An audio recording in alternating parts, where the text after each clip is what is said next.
en principio, tratamiento médico, porque yo sé que este hematoma es talámico y está comprometiendo o este otro, ¿no es cierto?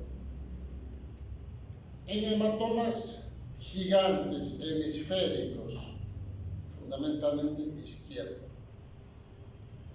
pacientes que tienen un deterioro franco al ingreso al hospital, con un Glasgow de 4, 5, Glasgow de 3, prácticamente cuando está con 3 el paciente se está muriendo, ¿no es cierto? Entonces, y otra de las cosas, alteración de la coagulación. Si yo sé que el paciente tiene un TP elevado, un INR de 5, ¿no es cierto? O 6, yo sé que el paciente haga lo que haga va a poder sangrar.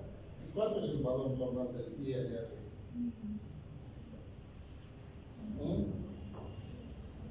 ¿Cuánto es? ¿Cuánto es? 1. ¿Y el TP?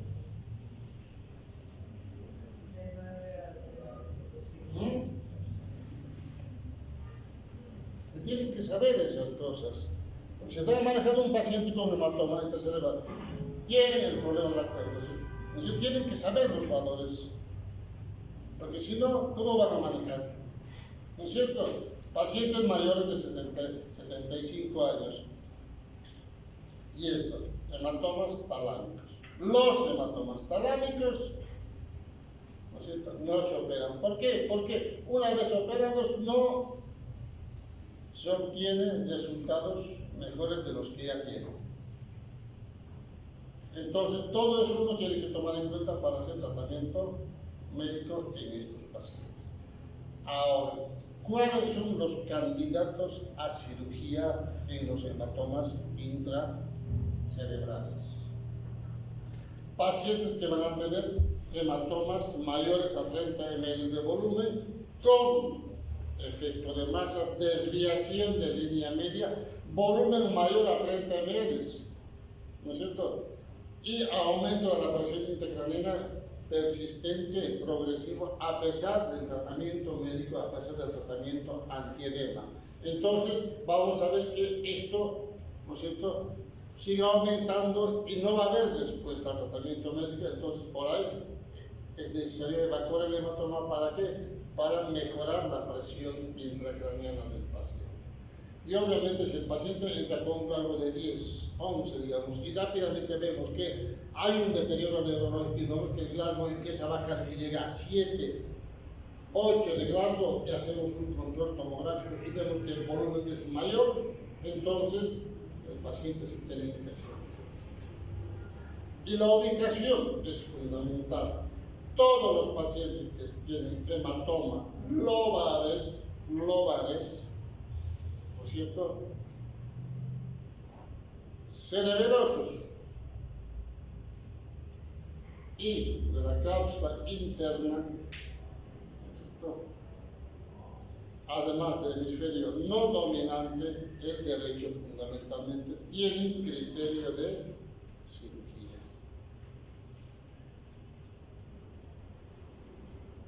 Y obviamente uno tiene que poner siempre en balanza la edad. Esto en general va cambiando. Antes se hablaba de 60 años, menos de 60 años, porque el promedio de vida, de sobrevida de una persona normal era más o menos, digamos, 65, 70 años. Ahora nosotros vemos pacientes o personas que tienen 65, 70 años y parecen de menor edad. Esto más fundamentalmente se ve en las mujeres. Ven en la calle ahora, ¿no es cierto?, a una señora y luego dice, bien vestida, bien arreglada y lo que quieran ustedes, ¿no es cierto?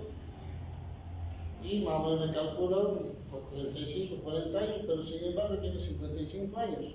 O le calculan 50 y tiene 65 años o más.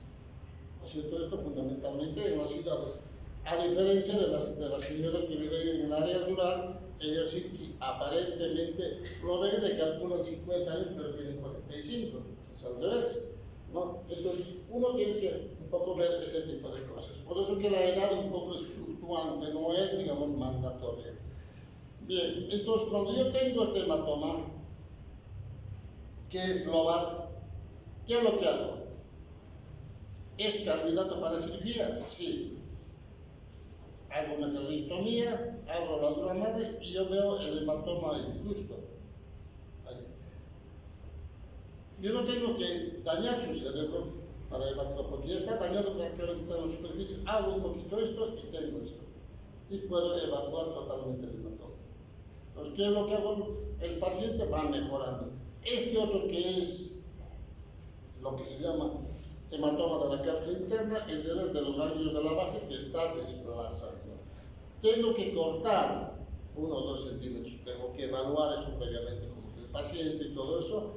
Hacemos la corticotomía, quitamos el hematoma y el paciente queda así.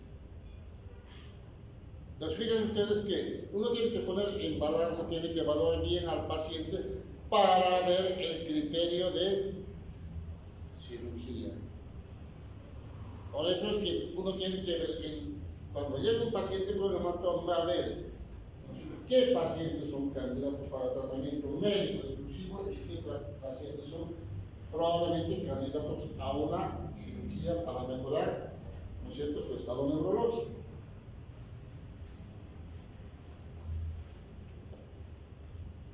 Este otro paciente, hematoma temporal, paciente pediátrico, fíjense una angiografía digital, parece que no se ve nada, pero si ustedes ven, acá hay algo. Es una malformación arteriovenosa, se opera, se saca la malformación y el paciente está curado de por vida. Paciente pediátrico. Cuando hablamos de hematomas cerebelosos, en general nos referimos a este tipo de hematomas en el cerebelo, ya sea hemisférico de un lado o del otro, o en la línea media, que va a comprometer muchas veces al cuarto ventrículo, ¿no es cierto? En general, estos pacientes, ¿no es cierto?, aparte de tener el hematoma, en general, si no son tan grandes, el paciente todavía está despierto con un buen rasgo, y, ¿no es cierto?, si yo tengo este tipo de hematoma, que es menor a 3 centímetros, seguramente va a tener un buen rasgo. Entonces, este paciente que tiene este tipo de hematoma, el tratamiento es médico, tratamiento conservador.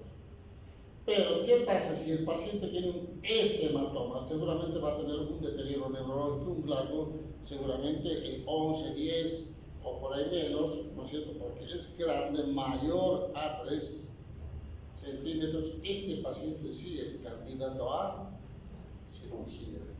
Entonces, cuando hablamos de hematomas cerebelosos, tenemos que hablar que si un paciente tiene un diámetro mayor a 3 centímetros, es candidato a cirugía. Independientemente de que el paciente esté bien, porque seguramente si está bien, con un largo, pongamos de 13, 14, tiene este volumen, ¿no es cierto?, en los próximos días va a ser edema y va a aumentar y va a comprimir el tronco cerebral.